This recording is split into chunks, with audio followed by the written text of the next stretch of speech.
Hello? Hello? Hello? Uh, Hello. Hi. Yeah, How are you? I'm good. That's good. So, are you ready? Are you excited to talk about the hit new anime? The hit new quote unquote. The hit anime that we wanted to talk about a month ago, but I was busy, got super sick, and then was busy again, so we had to put it off for a whole month. Hmm. That, I mean, you know.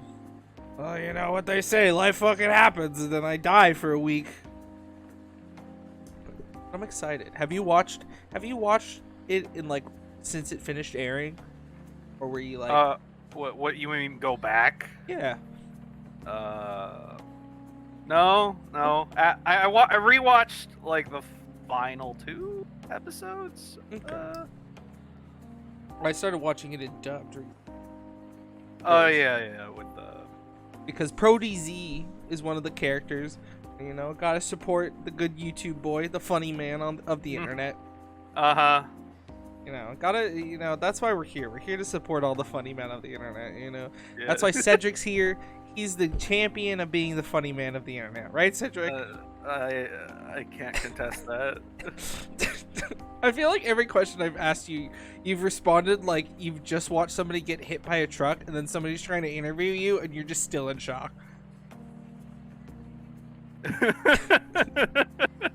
Now he's going crazy.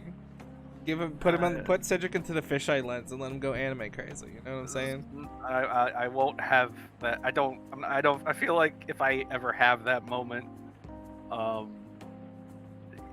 it would be a lot darker. I feel like I would be the cause for sure. I would personally be the cause of it for sure. 100%. I would wear that crown like a king, being like, ah, yes, I caused this famous content creator to fucking go crazy. Let me put my crown on. Well, I don't like the fact that he called me a content creator. I mean, would you call a webcomic content? Yeah. Do you create a webcomic, Cedric, called The Witch's Throne? You can stop. That's right. This dude's a content creator. Everybody fucking point and laugh. This guy creates content. Man, the fact that fucking title has been so stigmatized, like, oh, I don't like it. No. But you know what, Cedric? We're both content creators. Let's create some content together in our hit show that we never do ever. Because of scheduling conflicts. Mostly on Jordan's side.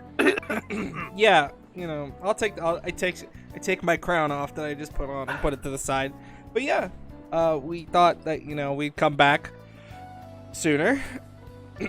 but we're here today to talk about an anime that ended, you know, a month ago. You know, recently. In anime terms, that's not recently. This anime's been buried and, you know, rotting for, you know, years comparatively in anime terms. But in real life terms, it's only been a month since this anime's been really... It's only been a few months, yeah. It's only been a month, not a few months. Wait, what? Yeah. Oh my god, it really is. Yeah, that's what I'm saying. Your brain's all like, yeah, it's dead. But yeah. You're like Rent a Girlfriend who? Chizahara? Like, that bitch is like 18 years old. Like, fucking forgotten at this point. Oh god, I honestly forgot that Ranking of Kings ended that early, or like a month ago, right? Yeah, I just literally try to remember who the main girl was in Dress Up Darling, and I couldn't. I fucking just couldn't remember. I can't remember. I watched that whole show, but like... I read the manga and I can't remember her name. I did that. I'm fully caught up, and I like read the most recent chapter. I remember the guy's name, Gojo, because, you know... Because that's the easiest name in the world to remember.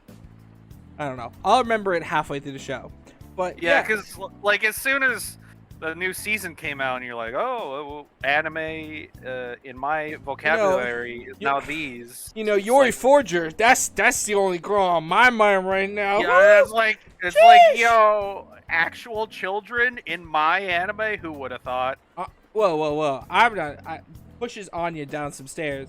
Yori Forger. Oh! Oh! Jeez! really made an anime out of her. Shoo! Oh my god. And I mean, Lloyd Forger can get it too, if you know what I mean. Yeah, I get it. You don't gotta flaunt that your bisexuality in front of us all the time. All right, Straighty, calm down. God only blesses a few of his blessed children. Yo, I'm not ambisextrous. One hand's for pussy, one hand's for cock. Yo. Yeah. All right, let's talk about this show, Ranking of Kings. Let's try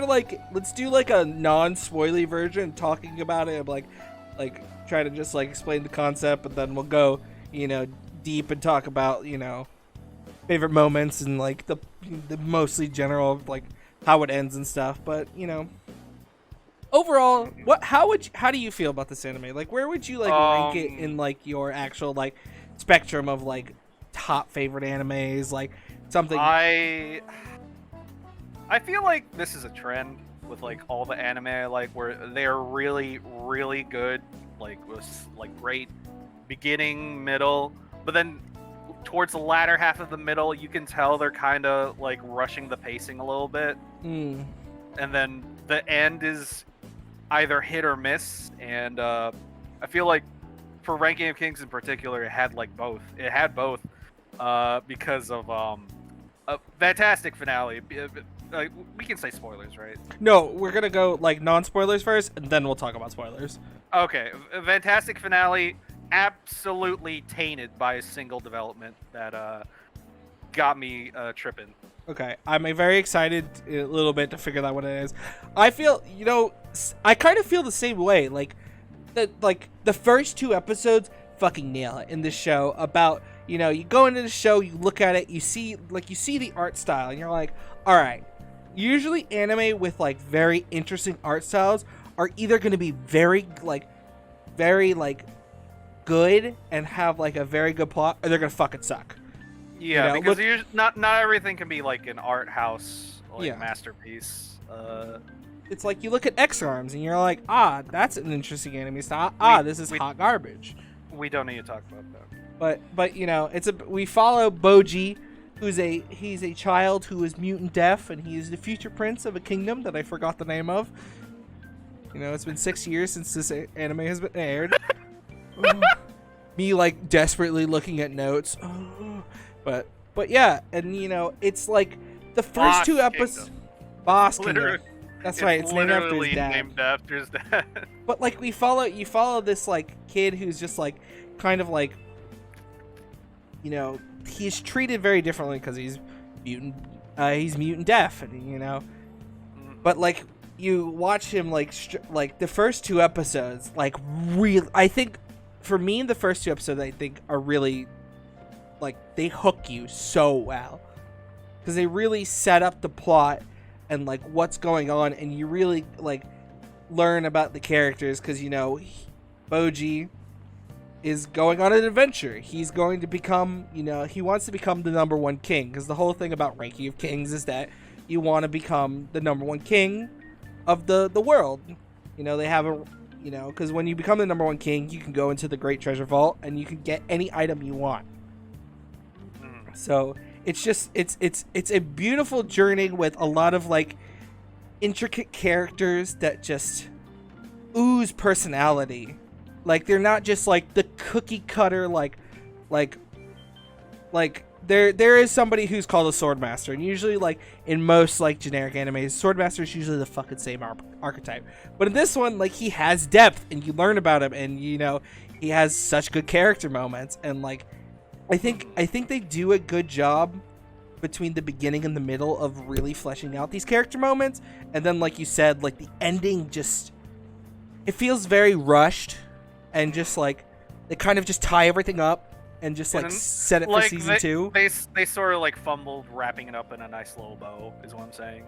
Yeah. The bow is nice, but you could tell like the wrapping paper is crumpled in places. It's like they went to like they started cutting the paper and they were perfectly gliding, getting that beautiful like scissor glide, and then right at the end it fucking rips. And you still have this good, just that gliding feeling, but the end is just kind of like, this is good enough. But I really feel like, I think I really want to watch this in English, because I'm just like, I've been doing that a lot recently. Like, I love that animes have more English dubs to them, because, I can watch them in the background, or just like, I enjoy English dubs, and I'm not afraid to say it. I'll fucking say it. I think English dubbing is in the best place it's ever been. Which is crazy, because I said they'll probably put more money into it, but then you learn how much they pay English voice actors. You're like, where the fuck is the money going? Where the money coming? Where the money going? But yeah, I would highly recommend watching this show. That, like, at least watch the first 2 episodes. Like, if you can't get hooked within the first 2 episodes, this anime is not going to be for you, because it really sets up the tone and the, like, what this show is going to be in the first 2 episodes. And I think if you love the first 2 episodes, you're going to just love it. And if you can't, Yeah, it's very difficult to shill a show like this, because it's such a slow burn towards the beginning and middle. Yes, absolutely. But like I said, I think it's worth it up to certain points, and I'm pretty sure, I'm hoping they're gonna give us a season 2.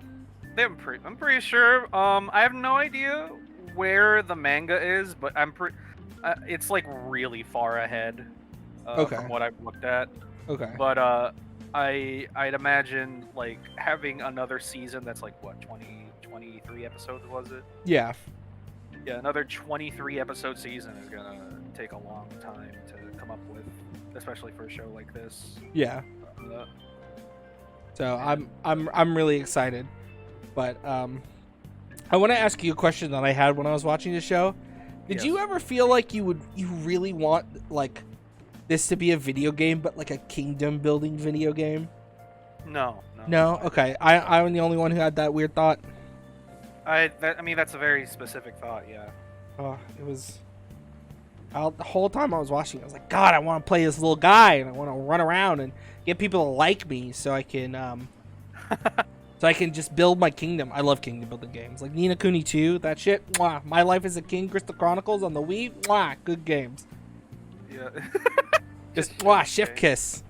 I talk about My Life as a King. People look at me like, you bought something off the Wii shop? Are you fucking high? And I'm all like, I was 13. Let's go. I was a Nintendo shill. But anyways. Excuses. I'm a very good excuses. But all right. So now we've talked about kind of like the basics of the show, about like, how Boji goes on the adventure, and just like how we feel about it without spoiling anything. Like I said, give it the first 2 episodes. Like, try to watch this. It's good.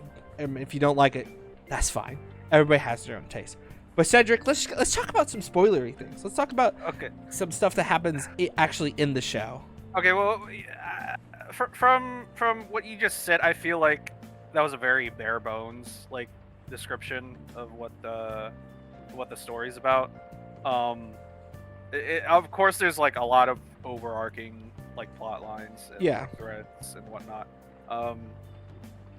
I guess if I were to sum it up, I feel like I'd be doing a disservice using this comparison, but it's sort of like anime Game of Thrones, if I were to simplify it. I like that. I feel like that's like a very good like comparison, where there is like a lot of like just subject, like there's just a lot of like collusion going on all the time with how many like different, like it's not as like in depth as like the whole Kingdom of Westeros, because we haven't touched on any other kingdoms. We focus mostly on 2 big kingdoms in the first season, which I think is really interesting. But like, yeah, I feel like that's a really good comparison. Yeah, it's a lot of intertwining like stories that focus on multiple characters over the course of the series. Yeah. Go ahead. Who would you say, like, out of all the characters, who would you say your favorite character is? Kage, easy. Kage, okay. You're a big Kage fan. Kage is somebody that Prince Boji becomes friends with within the first episode. He's a Don't just say that. They're best friends, man. Did I say friends? I meant to say best friends. They are truly homies for life. And, they met by, Kage being a little highwayman and stealing from Boji. But yes, he stole from him because Boji is deaf and dumb. Well, we know for a fact that throughout the show we learn he's not dumb. People just put that stereotype against him because they think he's deaf. Because he's mute and deaf, they think he's dumb. Yeah, well, I guess very naive as well. Yes, I mean, because he's also, like, I don't feel like they ever said his age, but I feel like he's like. Well, I mean, to put in perspective, he's older than his brother. Yeah. I'm pretty sure he is. I think he's like 10. No, he's between 12 and 13. Oh my god, ages. I'm just looking up. Like I'm pretty. Shoot. Yeah, we also have no clue because like even in relation to Daida, like his brother, that's his little brother, so he has to be younger than Boji. Oh yeah. But somehow he looks so much older. Right. Well, it's because we learned that like through the show, one of the big plot points is that Boji's cursed, and that's why because he's why he's so little. Yeah, because he's actually his race is he's supposed to be a giant, but he's like 2 feet tall. Super big, yeah. Because his dad really fucked him over. Yeah. Calling back to calling this like a Game of Thrones comparison, if you think about it, all of these problems were caused on like a guy's quest for like the girl he loves. I mean, was that really it? I feel like I don't know. I felt like that was mostly just him like getting the ring around just because like the most important person to him was like, let's follow through on your plan, become the strongest in the world. Yeah. And then eventually those plans turned to let Boji have a good life. But even then, that was kind of. It was a rough path, but real fast. My favorite character is also Kage. I think he was. Yes. He truly one of those characters when you watch an anime and you're like, that's your bro. Like Kage, yeah. Because Kage is the only person who can understand Boji because he's mute, he can't produce words, he just makes sounds. He just goes ah, and Kage. That was so accurate. Wait a minute. I've come to announce that I'm actually the dub actor for Boji. It's I was keeping it underground, but I can't believe it. You're the oh my god, that's amazing. I'm the voice actor content creator. It's kind of crazy. But Kage is the only one who can actually understand what he's saying. So like that's how their bond forms. Is that Boji's so excited to finally have somebody who understands him and like treats him not like he's disabled. Yes. Which is like just such like a it's such a like pivotal thing in the show because Kage's always there for him no matter what. Like even when like he disappears because he's a shadow. Yeah, because he's a little shadow guy. He looks like a figure 8 and he can hide in the shadows. He is his own pocket dimension and all that, but like excuse me, I burped. He takes out all his stuff from his butt. Yeah. Yeah. Everyone's butt is a pocket dimension if you're brave enough. Exactly. But like it's so great because like he disappears and you think he's like run out of town and he's just, like he tells Boji that he's like pretty much running away, but they were like supposed to be ride or die together. And he goes on he starts his adventure, but you come to find out Kage's with him the whole time. He was told to protect Boji. He took that fucking seriously. He saves him from being, he gets pushed into a cavern by a person he thought you could trust. And almost gets fucking executed down a goddamn hellhole. But you know who's there for him? Motherfucking Kage, the homie, the goddamn homie. Shit. But like, I love their relationship. I think it's very well done. Very good. It's very well written. a lot of the characters in this stories are very well written. But more specifically, Kage and Boji's dynamic. Yes. Because like there will be certain events that happen that that really seem like there was thought put into it. Like Boji not willing to forgive Domus right away after his betrayal. Yes. Like he was very upset. Like of course he'd be upset. Like yeah, trying to kill him. like it's truly like trauma. Like Boji faces trauma that he almost got pushed into a fucking hellfire when Domus, who was his swordmaster teacher, is supposed to be like, he learned sign language to try to connect with Boji and explain to him, but like just to be betrayed by somebody so close to you is fucked up. And in other animes, it'd be like, don't worry, pal, I forgive you. It's okay that you fucking try to kill me. I'm 12 years old. You're like 30. And this one, the Boji's like, oh my god, fuck, this dude tried to kill me, and now he's here again, and he's saying he's saving my life, but I don't know if this motherfucker's gonna betray me. I swear to God, that is such a problem with every shonen protagonist on the planet. Oh, absolutely. Like Black Clover, Eden Zero, like any hero Mashima work as well. Just absolutely paragons of forgiveness are such a problem for shonen protagonists, because it shows that they have no sense of agency whatsoever. Absolutely. And that's why Boji is so refreshing, because after immediately encountering Domus again, he's like, and then he runs away. Like it's not like he just goes and hides. He literally runs up a wall. Like motherfucker skirts like Sonic up a staircase and starts hopping around up a giant spiral staircase to get away from this guy. It's so traumatizing to him, which is crazy.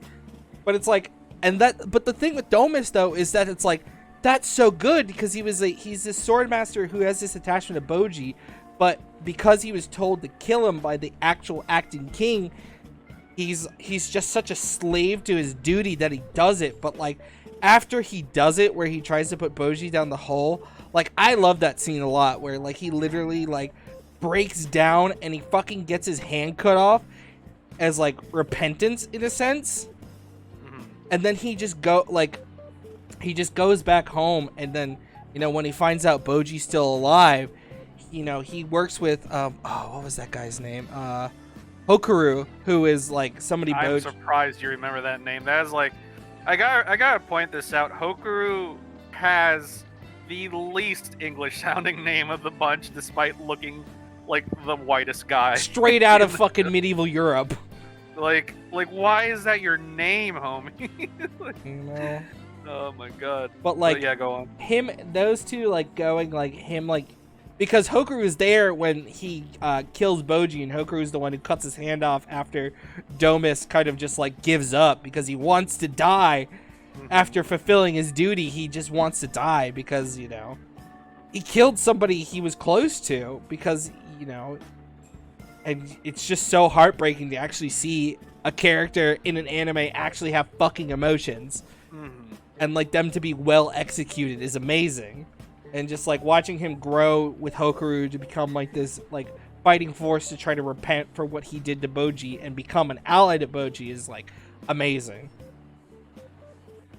And I think there's a lot of scenes like that with a lot of like character emotions where like how we learn about how do you say his name, Bebin, Bebin, where like he has an attachment to Boji because when Boji was a child, he saved the snake that he got Queen Healing to resurrect for heal for him. And like everybody has an attachment to Boji in a way that like they all want to help him, but they're all being pulled apart, like pulled in two directions by like their duty to the people that they like have like instituted, like have given their duty to, or not duty, but like service to, where I have promise to this, but Boji is just such like a heartfelt kid. Like he's just a shining sunflower in this like sea of despair in a sense. Mm-hmm. And it's just like it's so refreshing.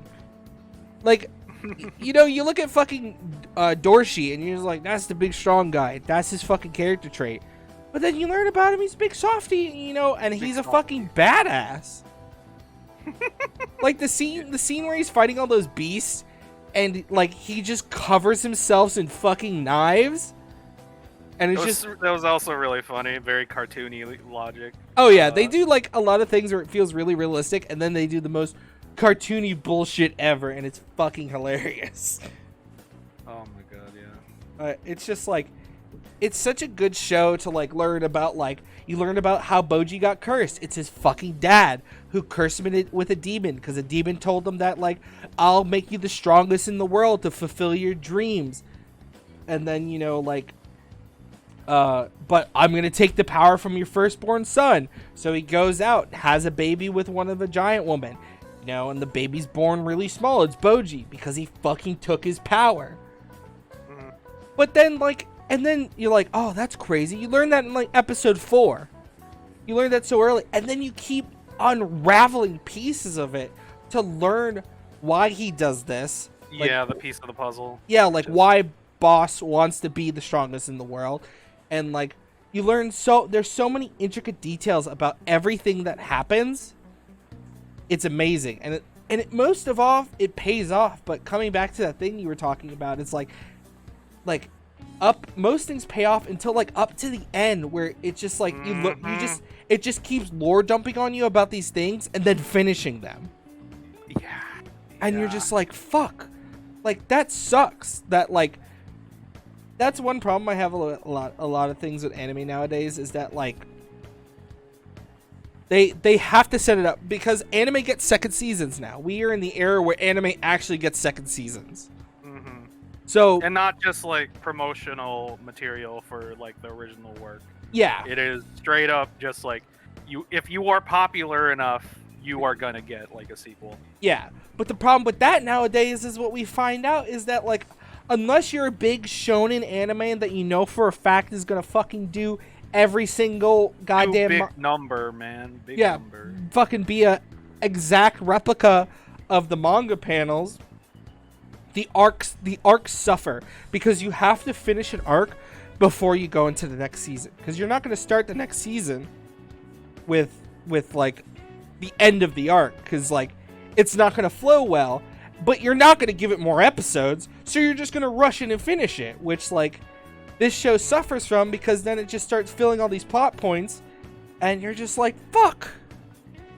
Like you could very much tell like there were some bits and pieces of information you feel like you should have had like much earlier, or maybe you wish you had it like in a way that flowed better, because like towards the end it's like so many developments happen at once, and they're all in a single spot that we've been in for the longest time, because like the last few episodes, and like I think this is for like 10 episodes straight of it's all taking place in Boss Kingdom, and like you could tell that everything starts to feel a little bit samey, because it's all the same setting. Yeah. So all the developments are happening there, and there's no real movement. So it's like a bottle episode after bottle episode. Yeah. Every time. That's like when you get a flashback, you're just kind of like, oh, some water. Oh, I'm so thirsty for something. Which is funny, because usually people don't like the flashbacks in anime. Oh yeah. Because it's like taking up space for like what's actually happening. But in this case, it's like we have actual information now. Like.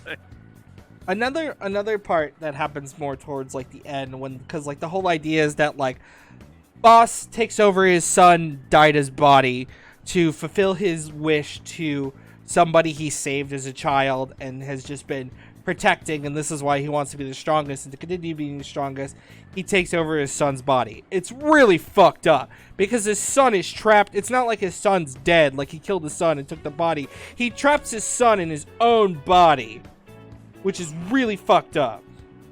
And you have to like watch this kid suffer inside his own body and not being able to do anything, and watch his like mom suffer, who both of her sons, her adopted and biological son, are all going through fucking tremendous fucking trauma and just having to deal with all this fucking garbage. But so like when we start building up towards that climax, when we go to the boss kingdom to deal with Daida, King Boss and Daida's body, you get introduced to a bunch of like people that get released from a different kingdom's jail, right? Mm-hmm. And there's 6 of them, and 2 of them are important. And 4 of them are fucking throwaways. Absolutely, like they're not important. Like you learn about some other characters, like the King of the Underworld. You learn about his brother, who's fucking cursed, and like you learn about that. He's really cool. But my favorite out of the 2 is Gigan. Mm-hmm. Like that whole storyline with Gigan is heartbreaking. It's so fucked up.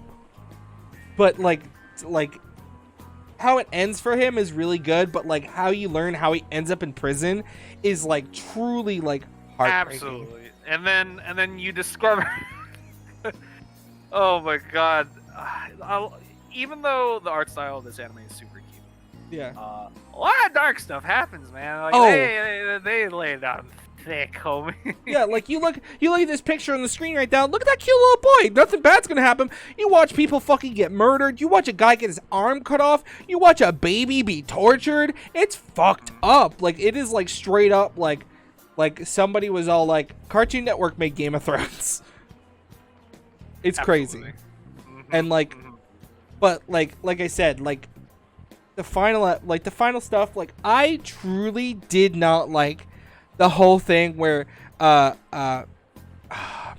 Mira Jonah, how the fuck do you say? Miranjo. Yeah, Miranjo. Like she's the main, in quotes, villain, you know, because she's the one who's orchestrating this whole thing with King Boss to take over Daida, and like she's the one who's protecting.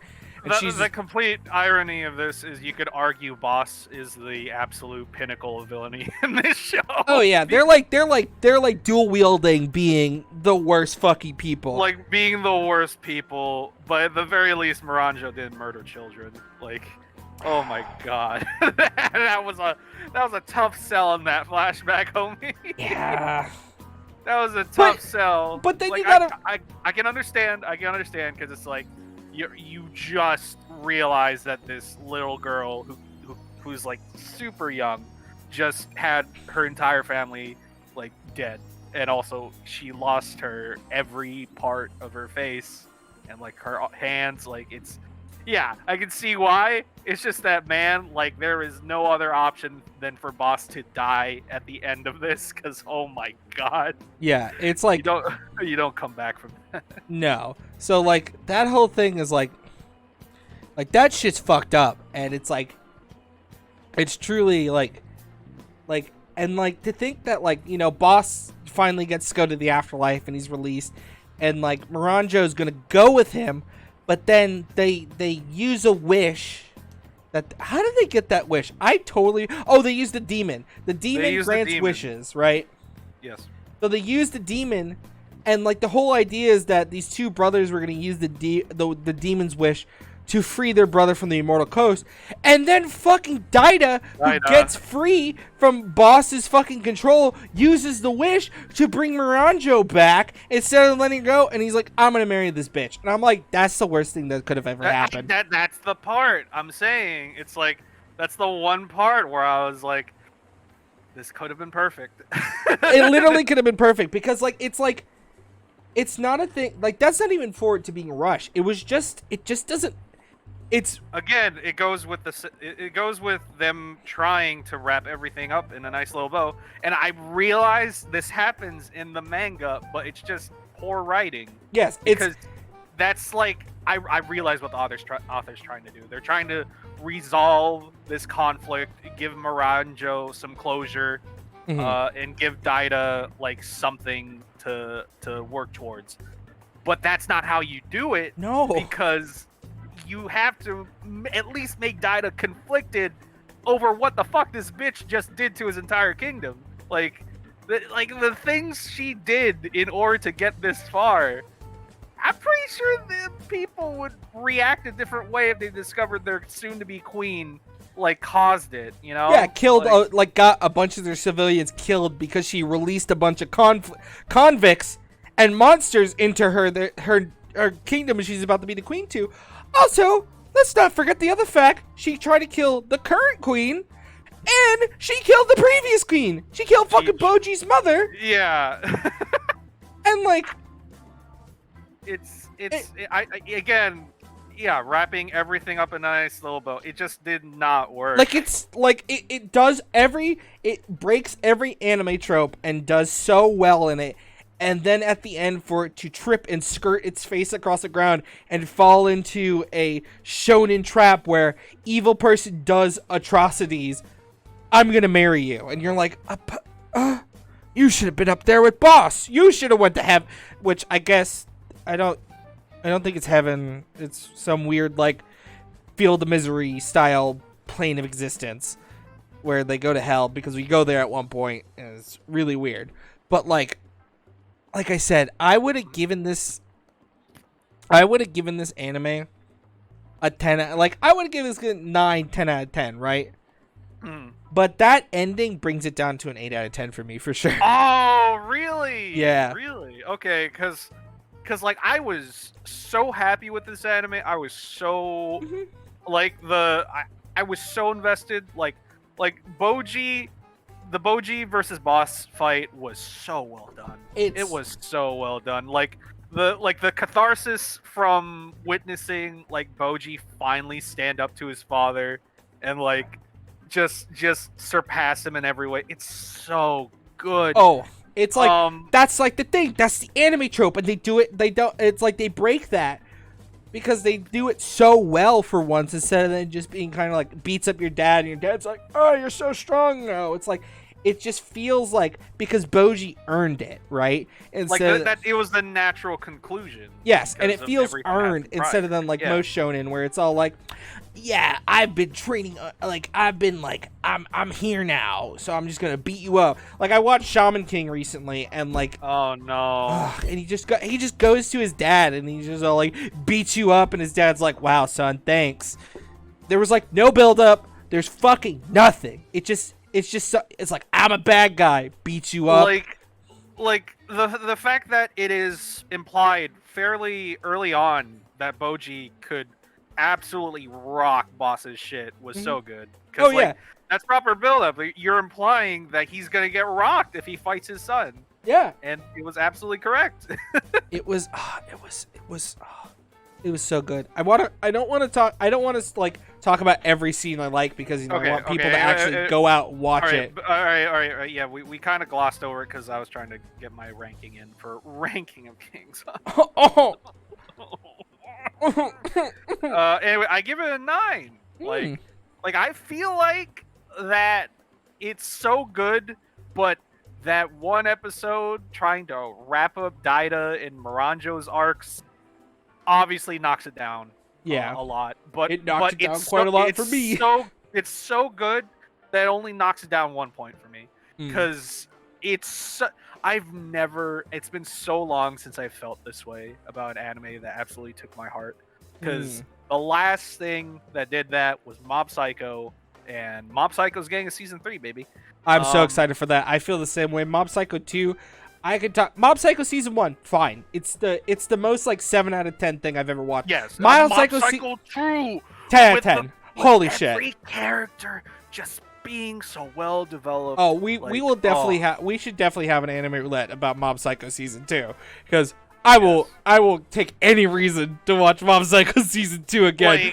Like I absolutely believe that the creator of Mob Psycho is just like, he peaked early with Mob Psycho and is just continuing One Punch Man because he needs money.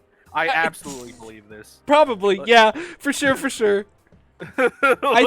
I think thinking about the last anime I consumed that really, well, first of all, been on a One Piece journey recently since we've last hung out. We need to have a One Piece cast, man. We gotta have a One Piece cast. I'm almost caught up. I'm on 943. Jesus Christ. So that will be in the future. But with so just to talk about this, Ranking of Kings, Cedric gave it a 9 out of 10. I give it an 8 out of 10. You know, don't go out and watch it. Make your own conclusions. Let us know how you feel about it. You know, I'm always ready to see what people say about anime. You know, your anime opinions can be trash, and you know, then I could roast you about it. Just clap my hands and point at you. You know, or you could say some good shit. I'm like, that's some good shit. But I'm hoping to do this more. You know, I think how we're gonna change it is we're not gonna base it on watching seasonal anime and picking random things. I think me and you will discuss like shows we actually want to watch and talk about and rewatch them. And like actually talking about them, like maybe our next episode would be Mob Psycho season 2, because I would love to talk about that. But I'm hoping like maybe in the future we can like get guests on, and then you know we get that guest to be like, hey, what's your favorite anime? Like 24 episodes max, because you know, fucking I'm not watching. If somebody told me, oh, watch all of Fruits Basket, I was like, that's 72 episodes. That's a little rough. But if somebody's like, oh, Rising of Shield Hero, I'm like, I'll rewatch Rising of Shield Hero if that's your favorite anime, and we can talk about it.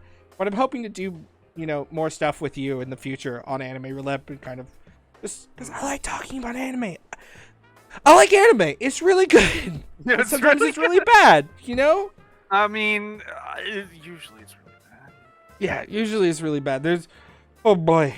But yeah, because for every Mob Psycho and Spy Family, you get an X-Arm, and oh my god, what was the name of the anime you were forced to watch during Roulette? With like he has to have sex with girls to where he has to be like fucking kiss them and shit. I totally blocked out like something Hidden Dungeon. I can't remember. Yes, it was absolutely Hidden Dungeon. God, it fucking sucked. Like I don't want to do that to myself anymore. Like for every trash isekai, every 12 trash isekais we sacrifice into the fire for them exist to get a ranking of kings. For every gold nugget, we find a little poopy in there. You know? Yeah, and maybe we'll just talk about bad anime sometime, just to talk about bad anime. But yeah, I don't promise that, because watching bad anime hurts sometimes. I am also super delighted again to hear that you're trying to catch up on One Piece. Oh yeah, I'm after I saw the spoilers that happened in the manga, I was like, I gotta go. That shit's lit. Yo, you gotta go, man. Although I will say, people have brought this up, where I realize it's supposed to be a Ranking Kings thing, but we talked about it. This is the epilogue of this episode. Okay. I feel like One Piece does have a problem where the setup for most fight conclusions are the exact same. Oh yeah, and absolutely.